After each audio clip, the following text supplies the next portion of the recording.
105.9 True FM, dito tayo sa totoo. Kapatid, ano na?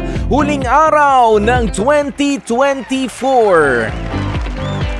At 31 na, buwan ng Disyembre.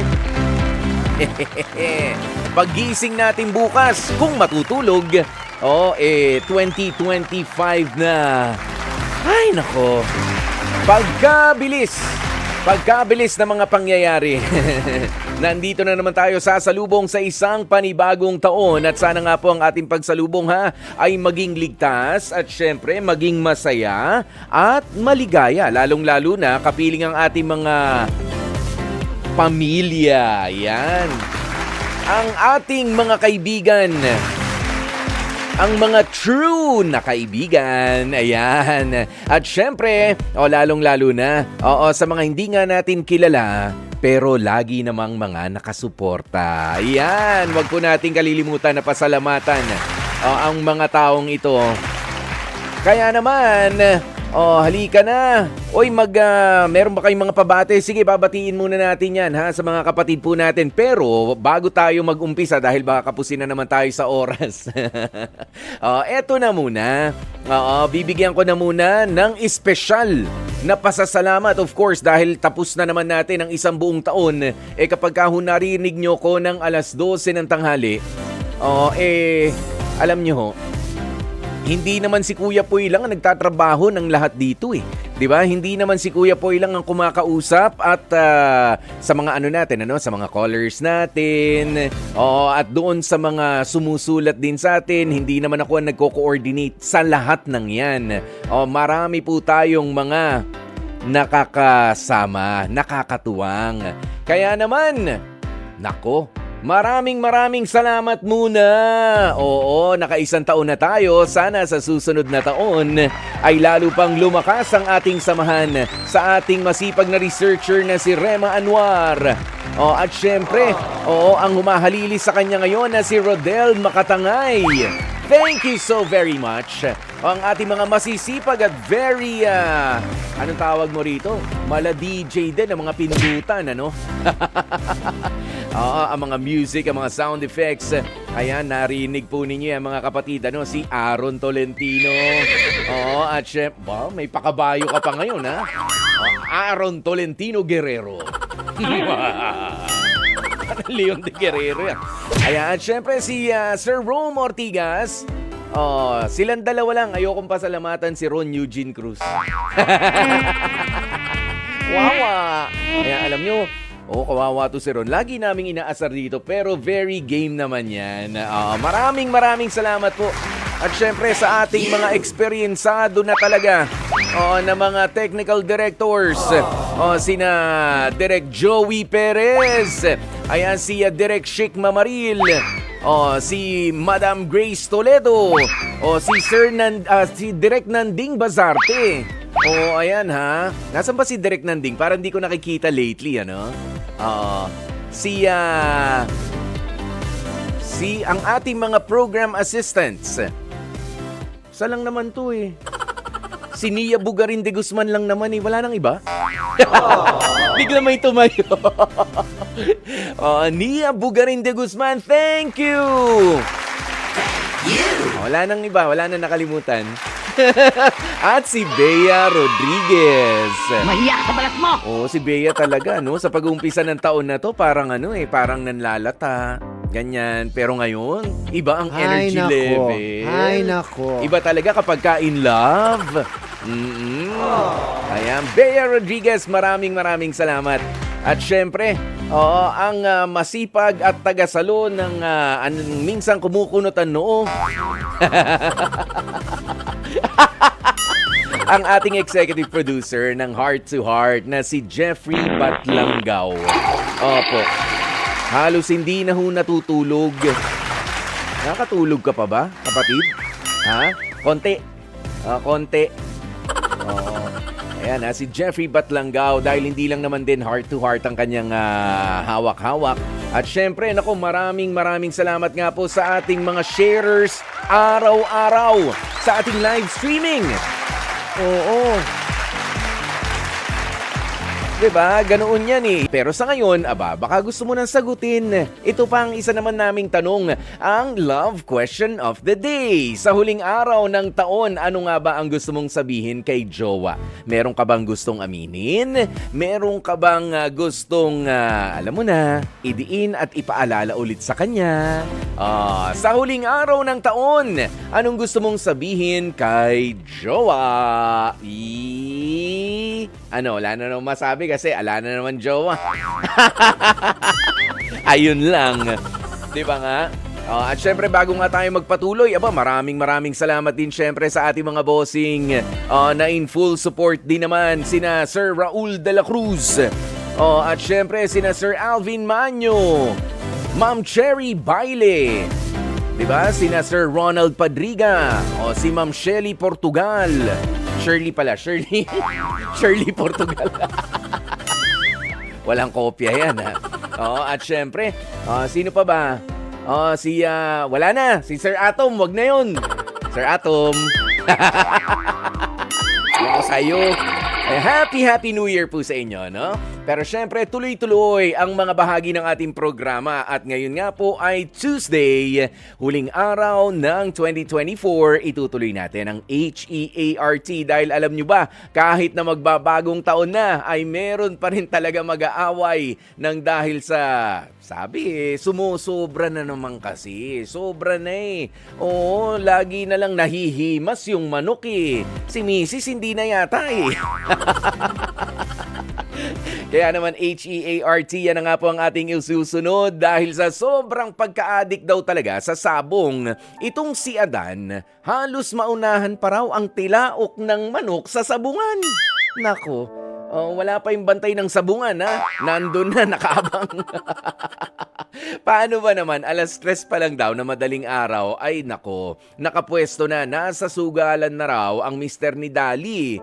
Ang sabi pa nga nitong si Adan, mas pipiliin niya naman na umalis na lang na maaga sa kanilang bahay para kesa naman marinig yung walang katapusang pagbubunganga ng misis niyang si Dali. Yan, ba't kasi hindi mo na lang turuan na tumilaok si Missy? Para nai-inlove ka pa at hinihimas-himas mo habang tumitilaok si Mrs. Yung kanyang pakpak. Pero si Dali, sabi niya, bukod sa pagiging sugarol ni Mister, reklamo rin yung yung hit-hit, buga talaga na pagyoyosi. Chain smoker ba si Mister? Mahal na sigarilyo ngayon ha? Mayaman, may budget, iba rin.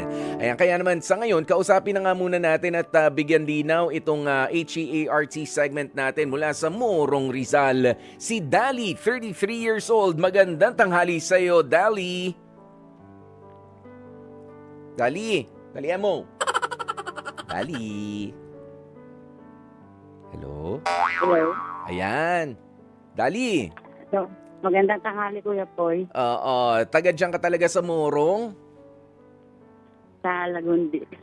Sa Lagundi. Bakit yung pagsasalita mo ay parang hindi pa baba? Hindi. 3 years pa lang ako dito. 3 years pa lang. Wala pang punto. Pero yung mga punto ng mga taga riyan, naiintindihan mo. Opo. Yung sunrock ba, sa lulutuin mamaya, sinuli mo na. Sabunrock. Marahan lang tayo mag-usapan eh. Sige, Dali. Dahil 3 years ka pa lang dyan, wala ka pa yung punto ng mga taga-Morong. Ayan, okay. Sabi mo ay 3:00 ng madaling araw, itong si Mr. mong si Adan ay nasa sabungan na o pine-prepare na yung kanyang manok kasi hindi pa naman yata bukas ng ganong kaaga ang mga sabungan. Kapag may ilalabang manok daw po, maaga daw po talaga nila ipinipila kasi mahaba daw po ang tibakan. Oo, maaga pala yun. Mga anong oras? 3:00 nga, nakaalis na ng bahay yan. 3:00. Wala pero nang... nag-aalarm siya ng 3:00 pero umaalis siya. Nauuna pa siyang gumising sa alarm niya. Tama. Excited. Baka nga hindi pa natulog. Parang tulog manok din eh. Ang manok ganun matulog eh. Yung isang mata, nakapikit. Tapos yung isa, buhay. Tapos yung isang paa, yung isang mata, nakapikit. Yung isa, bukas. Gising yun. Yes, po. Tapos nakikita mo yung Alarm paa niya ng... yung paa ng manok. O yung isa nakatupi, yun tulog yun, yung part ng katawan niyang yun, yung kalahati. Tapos yung naka-apak, syempre natural gising. Ganun ba? Parang manok na rin, ano? Hindi naman tumitilaok si Adan? Hindi na. Pero Hindi naman, tahimik naman sa bahay. Okay. Sige, siya ba ay nag-aalaga ng mga manok? Kasi iba-iba yan, di ba? Meron yung taga-alaga lang siya. Opo, Tapos meron taga-alaga po siya. taga-alaga. Hindi siya yung namuhunan bumili ng manok. Pinapaalagaan sa kanya, tapos ginagastusan niya ng pagkain. Siya ang gagastos. So parang may sosyo-sosyo rin, ganyan. May sosyo rin siya doon. Gumagastos siya ng vitamins, ng pagkain. Oo. Okay, sige. So saan kinukuha? Meron bang iba pang trabaho si Adan? Yun lang naman po. Minsan, may sideline siya dito. Pagka kinukuha siya ng mga kapitbahay namin. Na ano? Maglilinis ng bakuran, may papagawa. Yan po mga sideline niya. Bukod sa trabaho niya talagang permanente. Masipag naman ba si Adan? Yes po. Masipag naman po siya. Wala naman siya. Kahit ano naman ipagawa sa kanya dito. Basta ayos na. Kahit anong ipagawa, sinusunod niya, puwera lang yung gusto mong gawin niya Opo. sa buhay niya. At ano nga ba yung gusto mong gawin sa buhay nitong si Adan? Ay sana magbago siya. Dahil... Kung hindi niya kaya, kahit unti-unti man lang. Ano ba, hindi, sabihin mo sa amin dahil nasa kabilang linya na at narinig tayo ni Adan, ano ba yung gusto mong baguhin nitong asawa mo sa kanyang mga pamamaraan sa buhay niya? Gusto ko nga sana. Bisyo kasi ang pinoproblema ko sa kanya, lalo na yung paninigarilyo niya. Kasi hindi lang naman para sa akin, kundi yung para sa mga anak niya. Ilan na ba anak niyo? Lalong natitrigger kapag nakakalanghap sila ng usok ng sigarilyo. Tama. Yan yung pag-ibisyo niya ng manok, okay lang din naman sa akin. Wag naman yung sobra-sobra naman, madaling araw, alas 3 lang, nandulo na siya. Samantala may kasama naman siya doon, bakit hindi na lang niya iiwan doon? Dito na lang siya kahit papano. Oo.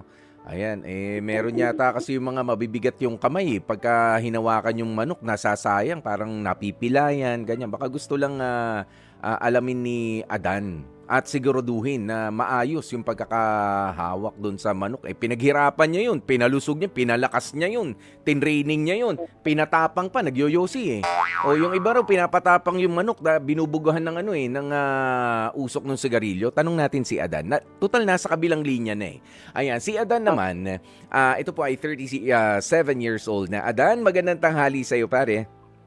Magandang tanghali din po, Kwepoy. Ano ba, nalo, talo? Panalo, minsan. Yon, panalo. Minsan, ngayon, yung pinakahuli. Hindi po ako nakapaglaban. Oh, totoo. Wala pa? Kailan yung huling laban? Nung nakaraang linggo po. Kailan? Nung nakaraang linggo po. Nakaraang linggo, panalo, talo? Panalo po. Yon, magaling. Yung bang panalo yan may naiuwi ka ba kay misis? Meron naman po. Baka naman kasi umiikot lang rin yung no. Okay lang naman talaga yung mga, para sa akin it's my personal opinion. Okay lang yung ganyan, basta pastime lang. Huwag naman yung kinakarir na. Pero para sa iba nga, yan ay nagiging hanap buhay na. Ikaw ba, Adan, tinitignan mo bilang hanap buhay na talaga na steady yung pag-aalaga mo ng manok na panabong? Hindi naman po kasi parang po lang, libangan ko lang po minsan pag ganyan wala po akong trabaho. Naisip ako maglaban ng manok. Pinapalaban sa akin po ng mga kapitbahay ko. Anong tawag sa'yo? Handler po. Handler, no? Yun, yung taga-alaga. Pero papaano kapag may pumasok sa yung trabaho, natural, hindi mo naman pwedeng basta iwan-iwan yung manok dun kung may pinapaalagaan sa'yo. Papaano, hindi mo matatanggap yung racket, yung trabaho na ino-offer sa'yo? Minsan po, pag trabaho ng racket ko po, kinukuha ko na po kasi kaya ko pa naman pong Kasi yung manok po, pwede ko pa naman laban sa sunod na Sayang naman po yung offer Okay. Sige, pero sa mga gastusin ninyo sa bahay, malaki ba na itutulong niya na ikaw raw halos madaling araw pa lang, gising na? Opo, nakakatulong naman po ako. Kasi pag nanalo naman po ako, bumibili ako ng mga grocery, saka bigas. Oo. Pag-uwi. Dali, yung mga bigas ba sinasabi mo, pantao, pang manok pa rin. Hindi po. Pang tao po yun, pang pamilya po. Sa tao na yun, ha? Baka patukanan ng manok na naman, tsaka mga vitamins. Yung mga vitamins ng anak mo, nabibili ba? Opo naman, nabibili po. Minsan? O madalas? Minsan po, nabibili ko talaga po. Kasi pag kailangan talaga. Sige. So eto, narinig mo yung mga sinasabi ni Dali na baka naman daw hangga't maaari makahanap ng ibang trabaho na mas steady at yung hindi ka nagpupuyat at laging manok yung mga kasama mo. Kakayanin ba yon? Opo. Kasi ngayon sa kayo po, may trabaho po ko ngayon. Anong trabaho mo ngayon? Production po. Oh, meron na. Okay, Opo. so medyo less time na yung pag-aasikaso sa mga manok. Po, Yun lang, sinasabi ko rin naman po sa kanya yun na pag may trabaho ako, hindi ko man talaga papabayaan yung trabaho ko.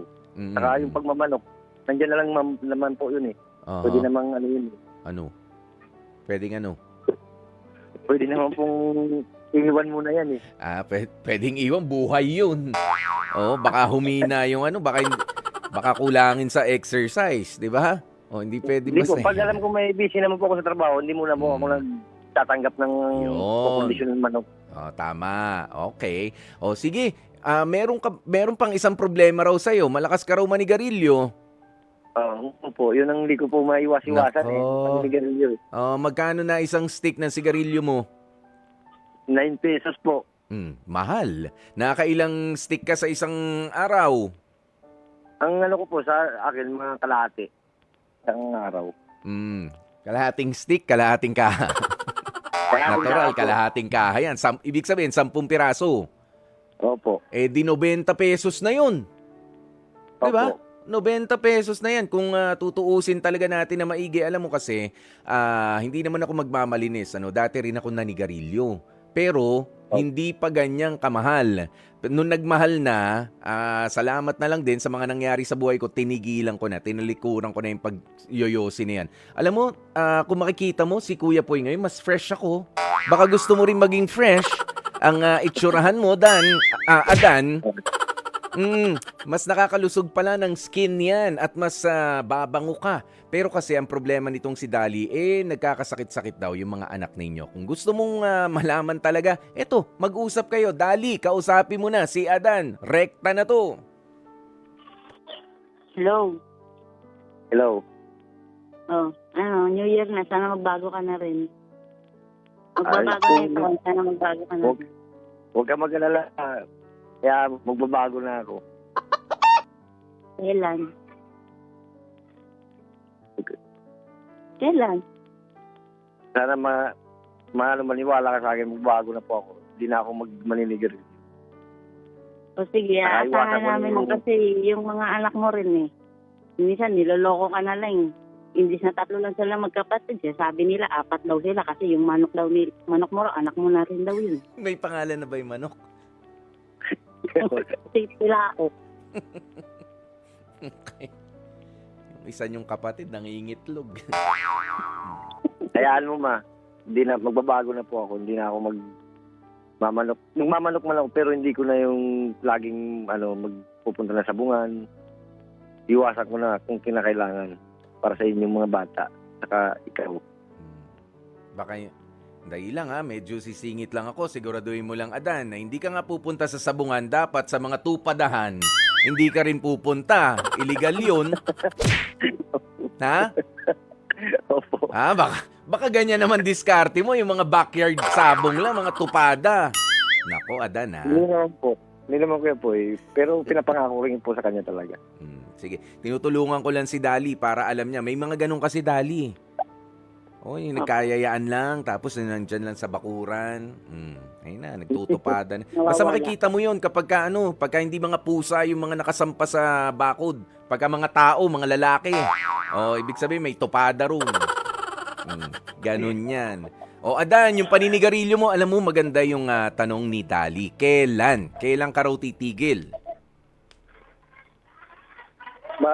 Baka siguro po, unti-untiin ko na pong tanggalin paninigarilyo ko. Saka sa ngayon po, hindi na ako masyadong naninigarilyo kasi nagsabi na rin ako sa kanya na, kasi mga bata kasi nakakasakit po talaga eh. Dahil sa sigarilyo. Alam mo, ganito yan, I-share ko lang rin sa'yo yung experience ko. Totoo yan, yung sinasabi ni Dali. Kasi kahit na tumigil na tayong manigarilyo, yung usok na dumidikit sa damit natin. Ha? Opo. Tapos, nakikita mo yung daliri mo, merong naninilaw dyan, di ba? Yung nicotine, Opo. mahirap alisin yan. Oh, okay. Ang baho yan. Hindi maganda sa pang-amoy. Alam mo, nanghihinayang ako sa pabango, nanghihinayang ako sa damit na kapag nausukan. Hindi lang yun. Totoo na nagkakasakit yung mga bata. Yung second-hand smoke na tinatawag. Hindi lang naman yung mga bata eh. Kung sino man yung nakapaligid sa atin. Malala nga ako dati dahil kahit sa sasakyan, nagsisindi ako ng yosi. 'Di ba? Pero hindi ko na nagugustuhan at hindi naging maganda ang epekto niyan. Kaya tigilan mo na rin, Adan. I guess, sa bahay ba, Dali, itong si Adan nagsisindi ng yosi? Hindi naman po sa labas, saka pumapasok ng bahay, naaamoy namin siya. Ayun talaga. Kasi nga, nakadikit sa damit niya, sa katawan niya. Ganoon yun. Yun yung nalalanghap ng mga bata at yun yung mas delikado. Tayo kasi, na mga nag-sigarilyo, sanay tayo. Sanay tayo doon. Pero sila, na mga hindi naman, natural. Hindi matatanggap ng katawan nila yun. Tsaka hindi Dali, mas gwapo ba si Adan nung hindi nagyoyosi? Ano pa? Mas gwapo ba siya nung hindi siya nagyoyosi? Opo, mataba pa siya nun. Mataba. Ngayon, mamaya. Tapos mas maganda yung balat, yung skin niya. Opo. Sigurado yan, oo. Kasi kapag yung ganyan, Ayun. yosi ka ng yosi, medyo na eh. Ngayon po, kahit anong lotion niya, nagdadry yung balat niya. Pati lotion, tinatalo nung pagkatuyo ng balat ni Adan. Naku, ha? Kahit anong lotion pong gamitin niya, yung balat niya parang dry pa rin. Kita mo? Adan. Pero hindi ko na alam kung maisisisi pa natin yan sa yosi. Baka yan naman ni kalikasan na yan ng balat ni Adan. But still, di ba, Adan, concern sa'yo ang asawa mo. Huwag naman sana Opo. na maging salita lang yung mga pangako na yan. Kailangan natin yung aksyon. Kailangan sundin mo. Kung hindi man para sa asawa mo, para na lamang sa mga anak mo. Okay, ilang taon na yung mga Opo, bata? Ano po siya, yung panganay ko po, 8. Saka yung pangalawa, 6. Tapos yung bunso, 1 taon lang po. Pambihira ka. Napakababata pa niyan. Tigilan mo na yan. 1-year-old, ibig sabihin, binibit-bit-bit-bit mo rin. Di ba? Kinakarga mo. Pagka yosi mo, dinalalanghap niya yung yosi mo. Naku, tigilan mo na yan. Hindi yan malusog, Oo. At maniwala ka, naranasan ko na yan. Napupunta kami sa ospital ng di oras. Lalo pagka ganito, lumalamig ang panahon noon. Ay, bakit ganun? Inuubo yung bata. Pero ngayon, wala na. For how many years na? Hindi na. Kasi malulusog. Maganda ang ang mga baga. Kumbaga. Plus ikaw, kung talaga, mahal mo ba talaga pamilya mo? Adan? Mahal ko po pamilya ko. Opo. Mahal mo talaga ang pamilya mo. Kung ayaw mong sundin itong si Dali, wala kang pakialam doon sa mga anak mo, basta ikaw makapagyosi. Pero kung sinasabi mo nga na mahal mo talaga sila, iingatan mo yung sarili mong pangangatawan. Okay? Yun lang yun. Opo, okay po. Para mas matagal kayo makapagsama-sama. Opo. Okay. Opo, okay. Sige, ano na ba ang inyong HEART decision?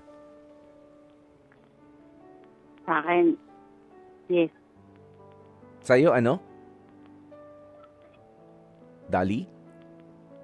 Anong letter? H, E, A, R, or T? Ang narinig ko kasi yes. Ano? Dali? Half and half ba? Letter H, E, i-evaluate nyo na muna. A, approve na approve. R, i-reject mo. Or letter T, ay try again. Hello? Ha? Hello? A po ako. Sa akin po yung A, approve. Approve. Naniniwala ka na kayang gawin yan ni Adan? Yes po. Kaya niya magbago. Yan, kaya. Nagtiwala sa iyong asawa mo. Ikaw, Adan, ano naman masasabi mo ron? Approve din po. Ba, dapat. Baka ikaw pa ang tumanggi. Baka naman. Pero alam mo, maraming salamat sa inyo, ha? Dali and Adan, meron ba kayong mga gustong batiin para ngayong New Year? Sige na, go ahead. Binabati ko po ang nanay ko po sa Bicol. sana po mapakinggan niya po itong sinasabi ko ngayon. Sana po makauwi kami ng May. Mhm. Yun lang po. Yan. Anong pangalan ni nanay? Sana inano mo na. Sinabi mo na. Lourdes Chavez po. Oh, and I guess gusto Ma, rin ni nanay Lourdes mo. Chavez. Oh, Lourdes Chavez. Ayan, at sana nga, at sigurado ako na itong si nanay gusto rin tumigil ka sa mga bisyo mo, no? Opo. Tama Opo. yon, Dali? Oh, tama. Oh, di ba nga? O balitaan mo naman si nanay na nagbago na ang anak niya kung sakasakali, di ba? Hanggang sa May sa pag-uwi nyo sa Bicol. Thank you so very much sa inyo, Dolly and Adan, at sa inyong mga anak. Happy New Year! Okay? Sa huling araw ng taon, anong gusto mong sabihin kay jowa? Sige na, ano nga? Ano bang gusto mong sabihin? Sabihin mo na, wag na maarte. Ayan, dahil sabi ni Maribel Udtuhan, ang gusto kong sabihin, nako, sana magbago ka na. Iwas na sa alak, sigarilyo, barkada, at sa babae, tumatanda ka na. Baka tumanda ka mag-isa at mapagod na ako. Hindi na kita papansinin, saka sana iwasan mo na rin ang pagiging waldas. Pagka may pera, matutong mag-ipon para sa pag-aaral ng mga bata. Dahil hindi sa lahat ng panahon may gawa tulad ngayon. Kung kailan December, wala ka ngayong work. Kaya maging humble, okay? Yung pera dapat inilalaan sa mga para sa pamilya. O, tama yan ha. At mag-ipon para in case na wala kang work, may panggastos pa rin. Pero alam kong imposible yung mangyari kasi matigas ulo mo. Gusto mo ikaw lagi nasusunod kahit mali-mali ang mga desisyon mo. Naku ha, talagang madiin. O, ang gustong sabihin sa huling araw ng taon itong si Maribel Udtuhan. O, pero wala naman pong masama kung talagang para magbago na no? Oo, sige. Naintindihan naman natin yan. Sabi naman ni Ann Mesias, Pa, thank you sa lahat-lahat. Hindi mo ako pinabayaan simula 2016 hanggang ngayon. Matatapos na lamang ang 2024, you're always there for me. Thank you so much, Pa. Even though may nagawa akong kasalanan sa'yo na alam kong hindi na mabubura pa sa isip at puso mo, tinanggap mo pa din ako ng buong buo. Thank you so very much. Ikaw pa din ang pipiliin ko. I love you so much, mahal kong asawa. Yan ang sabi ni Ann Mesias. Sabi naman ni Maricel Sumalpong, ang gusto ko pong sabihin sa partner ko, Happy New Year, be. Kahit mahirap pa rin tayo sa panahon ngayon at walang handa, importante ay magkakasama tayo. O kahit wala ka dito nung Pasko, I'm so blessed na nakauwi ka na, kasama ka na namin ng mga anak natin. Laban lang, kaya natin ito. Basta't kaagapay natin ang isa't isa. Manalig lamang tayo sa Panginoon, lahat ay kakayanin natin. Okay? Yan, family and love are the most powerful blessings from God ngayong Christmas and New Year. Okay? Bukod sa masasarap na pagkain. I love you always. From Maricel Sumalpong. Eto. Alam nyo, ang daming mga ang daming mga nagme-message. Samantala, ito naman, isang napakahabang mensahe. Sabi ni Ana Erica Dizon, balik ka na, halika. At nang mapalo ka na. Halika nga rito. Nung papaluin na, Uy, si Rod Ellie ng Quezon City. Ayan, ano ba ang gustong sabihin para sa huling araw ng taon sa kanyang jowa? Rod Ellie, magandang tanghali sa'yo. Hello. Mm. Happy New Year pala sa inyo. Happy New Sa Year. lahat ng viewers ng True FM. Thank you, Rod Ellie. Finally, nakausap ko si Kuya Poy. Okay. Nakausap ko yung... May semblance pala tayo, Kuya Poy. Talaga? Oo. May hawig, Sa Saan banda? itsura pa lang, may semblance na tayo. Aba, okay. Sige. Ibig sabihin, hindi ka rin kagwapuhan. Ano po? Hindi ka rin kagwapuhan katulad ko. Parang tayo pangalawa tayo kay Papa P. Kay Piolo. Okay. Gusto ko lang mag-comment lang tungkol sa issue nyo kanina po. Issue? Okay. Oo. Ano po ba yun? New Year's resolution po ba yun? Yung narinig ko kanina? Ang ano bang pinag-uusapan natin? Wala namang issue. Tinatanong lang sa huling araw ng Hindi, taon. yung pagbabago po, yung changes po ni Kuya Adan ba yun? Si Kuya Adan. Oo. Oo, yun ang hiling ng kanyang asawa para sa kanilang pamilya. Good to hear that. Mm-mm. Pero ano yun, it will serve as New Year's resolution? Dapat. Kasi minsan, ganyan ako dati pag tuwing yung malapit na yung New Year, no? Sige. Nagsasabi ako sa wife ko ng hindi na ako iinom, hindi na ako maninigarilyo. Sinabi lang. Hindi na ako makikipagbarkada madalas. Pero sabi ko, isa lang hindi ko pwedeng alisin. Ano yun? Pagsisinungaling. Yun lang. Oo. Nakakatawa yun, Rod Ellie, humihirit ka pa. Pero ito kasi yung tanong natin ngayon. Anong gusto mong sabihin kay jowa sa huling araw ng taon? Hello, Kuya Poy. Oo. Anong gusto mong sabihin kay jowa, kay Mrs.? Ay, mag-stick ka lang dun sa sinabi ni Sir Adan. Siyempre, lahat naman tayo is entitled to give second chance, di ba? Hanggang buhay. Pero ang lang kay... Okay, nako, nawawala na si Rod Ellie. Oo, talagang gusto niyang pag-usapan yung kay Adan kanina. Na-resolve na kasi yun. Na-resolve na yun. Ang tinatanong natin yung love question of the day natin ngayon. Ayan, pero nako, ang dami-dami niyo po mga kasagutan, O, ito si Nedina Lustre. Sabi niya, thank you for everything you've done for us. I love you till death do us part. O, yan yung mga mensahe na hinihintay nga po natin. Diba? O, yan, happy New Year po sa inyo, sa mga kapatid natin. At syempre, nako, pwede niyo pong basahin. Okay? Ang inyong mga komento.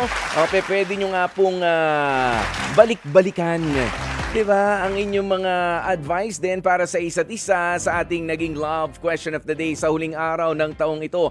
Ano ang gusto mong sabihin kay jowa? Ayan, yung iba sweet, yung iba talagang nagpapakatotoo na naku, may mga dapat kang baguhin. At dapat din natin talagang pakinggan ang mga jowa natin dahil concern naman ang mga yan. Hindi naman magsasabi ng masama kapag may nakikitang mabuti. Diba? Ganun tayo Oo, bakit ka magsasabi ng masama? Maganda naman ang ginagawa, tama naman ginagawa ni jowa. Nandyan sila para magpaalala. Diba? Magtaka ka kapag ala ng pakialam sa'yo jowa mo. Diba? Nagbibisyo ka, bahala ka dyan. Sige lang, okay lang yan. Nang bababae ka dyan, okay lang rin. Naku, ewan ko lang, baka hindi ka na mahal niyan. 'Di ba? Baka wala nang pakialam sa iyo 'yan. Pagka nawala ka, okay, wala na. Ay, sige, okay lang rin. Yun ang matindi. 'Di ba? Kaya kung minsan nagagalit, intindihin po natin at bigyan ng pagkakataon, baka nga meron tayong kailangan baguhin sa ating mga sarili. Pero syempre, yung iba naman na pinupuri ang kanilang mga jowa, go, go, go. Oo, sige. Lalo nyo pang papag-initin ang inyong pagmamahalan sa isa't isa. Happy New Year! Kinikilig. Dear Kuya Poy, ako po si Kenneth, 26 years old, mula sa Navotas. Kakaibang storya ang ibabahagi ko sa huling araw ng taon sakaling ito nga po ang mapili ninyo bilang kwento. Kuya Poy, alam kong mali ito, pero siguro dahil mahal ko talaga ang taong nagpapaligaya at nagpapaiyak sa akin, ay nagawa ko ang isang malaking pagkakamali sa mata ng Diyos. Mayroon po akong kasintahan, Jane ang pangalan niya. 33 years old pero ang relasyon po namin ay hindi normal katulad ng sa iba. Kuya Poy, ang girlfriend ko ay may asawa na.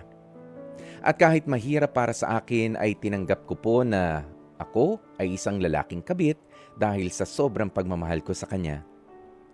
Siguro nabulagan din ako sa sinabi sa akin ni Jane na labis-labis at puro ang pagmamahal niya para sa akin.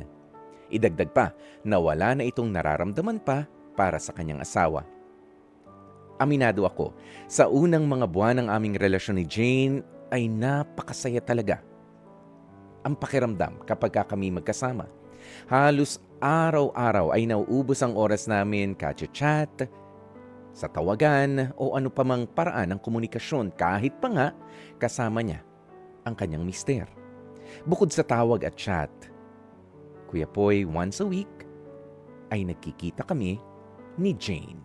Akala ko, Kuya Poy, ang ganitong klase ng relasyon ay magpapatuloy.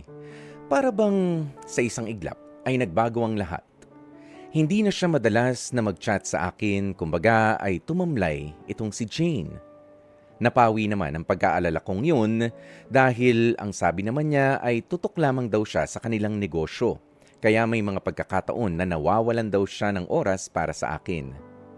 Akala ko, Kuya Poy, ay yun lang ang dahilan kung bakit biglang nagbago ang pakikitungo sa akin ni Jane.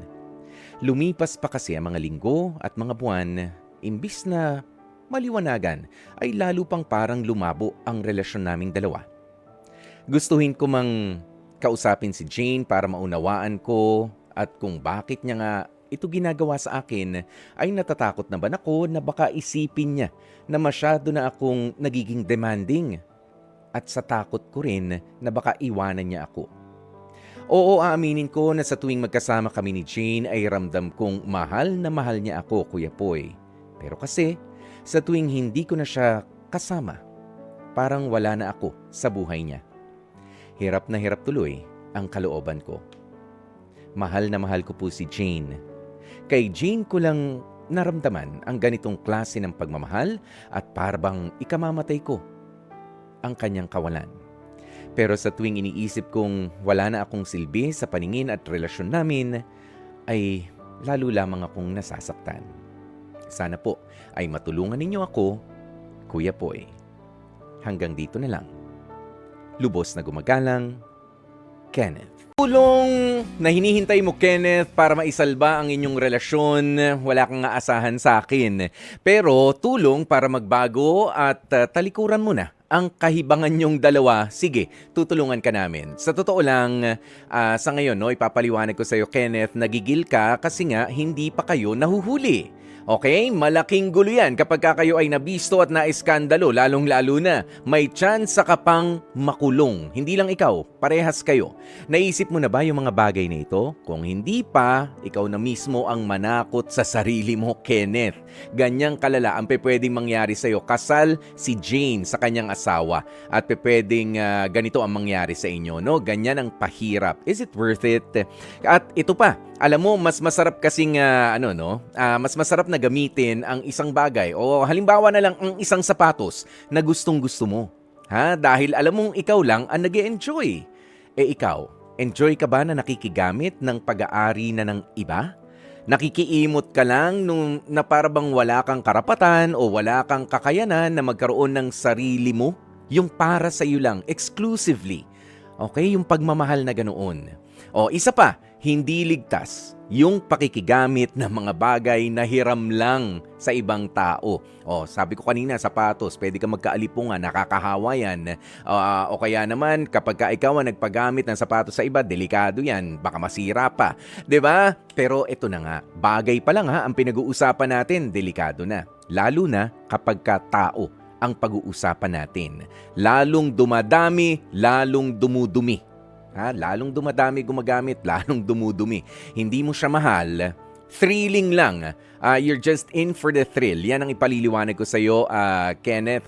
Pero isipin mo, kapag nahuli kayo, yan ang delikado. Baka dyan ka na rin. Baka ikaw na mismo ang lumayo dito kay Jane. Hayaan mo na siya.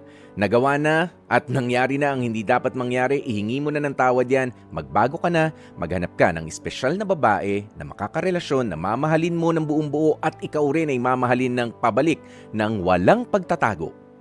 Yun ang hanapin mo sa buhay na to. Dear Kuya Poy. At syempre, dyan na nga po natin tinatapos ang ating Dear Kuya Poy at ang ating programang H2H Heart to Heart. Happy New Year po sa inyo, mga kapatid. Opo, hanggang sa susunod na taon, bukas na yun. Aba, tayo pa rin po ang magkakasama, ha. Ako po si Kuya Poy, ang inyong gwapo Poy, para sa Heart to Heart. O papaano? Mamaya magbabalik po ako para sa Dr. Love Radio Show, 9:30 ng gabi. At sasamahan ko kayong salubungin din ang bagong taon dito sa 105.9 True FM. Dito tayo sa totoo.